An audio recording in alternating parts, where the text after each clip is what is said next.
Not every prison escape begins in darkness. On October 31st, 1973, 3:30 p.m., Dublin was moving through an ordinary afternoon. Buses stopped and started. Pedestrians crossed the streets. The city followed its routine. At the very center of that city, Mountjoy Prison was making a fatal mistake. It was operating normally. Mountjoy Prison was built in the mid-19th century. Its Victorian design defines its security logic. High walls facing outward, guards watching inward. All danger was assumed to come from within. The prison yard sat at the core of the complex, completely enclosed by stone walls.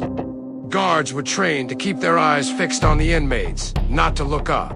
The three prisoners at the center of the operation were Seamus Twomey, a senior IRA operations commander, J.B. O'Hagan, an organizational coordinator, responsible for internal discipline, Kevin Mallon, an operational member, familiar with prison routines and timing.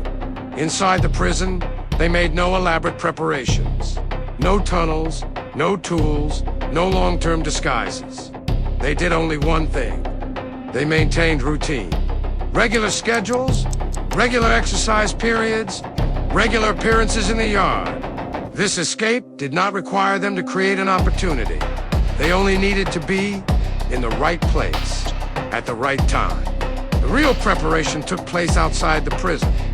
IRA external units studied not the prison's structure, but the city's airspace. They discovered something critical. The air above Mountjoy Prison was not a restricted military zone. Civilian helicopters flew through the city every day, which meant one thing: the sky was not considered a threat. They needed a helicopter. It was booked under the name of an American man calling himself Leonardo, with a scheduled departure time of 3 p.m. Not military, not modified. Just a standard civilian aircraft. A Bell 206 Jet Ranger. The rental was legal. The flight plan appeared routine. The pilot, Thomas Boyes, was considered the only unpredictable variable in the plan. Shortly after takeoff, the helicopter was directed toward a remote field near Straight Valley, far from the city. No control tower, no surveillance. After landing, Boyes had barely removed his headset when two masked men emerged from the grass. They wore dark jackets. Their movements were deliberate, without hesitation. When the guns were raised, they were close. Too close for discussion. Boyes had almost no time to understand what was happening. One of the men spoke quietly. No shouting, no panic. Do not call for help. No sudden moves. There were no arguments, no threats. At that distance, explanations were unnecessary. Within seconds, Boyes understood. This was not a robbery. It was a planned takeover. The helicopter lifted off again. Flying low, it followed railway lines and the Royal Canal, avoiding major air corridors as it entered Dublin. The noise of the city masked the sound of the rotors from the ground. It looked like just another helicopter, passing overhead until it began to descend. Not toward a rooftop, not toward a landing pad, but toward the prison yard of Mountjoy. Shortly after 3:35 p.m., prisoners were playing football in the D-Wing exercise yard. Guards focused on formation and order. The first reaction was hesitation. Only 8 officers were on duty in the yard. Many believed the helicopter carried senior government official on a discreet visit. This situation matched no known emergency scenario. Seconds later, the helicopter crossed the wall. The downdraft threw dust and debris into the air.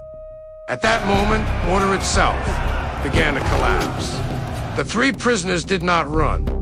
With the help of other inmates, guards were obstructed. They simply moved forward, because hesitation belongs only to those who were not informed. In less than 30 seconds, all 3 were aboard. No identity checks, no repeated commands. The helicopter lifted immediately. From arrival to departure, less than 90 seconds passed. No doors were forced open, and yet the prison had lost its purpose.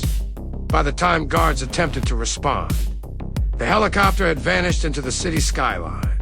No shots were fired. There was no procedure for this kind of event. Minutes later, the aircraft flew north, landing at an abandoned racetrack in Baldoyle. The escapees were transferred to a safe house. Pilot Thomas Boys was released unharmed. The operation was over. This was not a complex escape. It was not even particularly elaborate, but it exposed a fundamental truth. Every system defends only the threats it believes exist. The event quickly became known as the escape of the century. Mountjoy Prison still stands. Its walls remain intact. But from that day forward, prisons everywhere were forced to acknowledge. Some defenses are not broken. They are bypassed.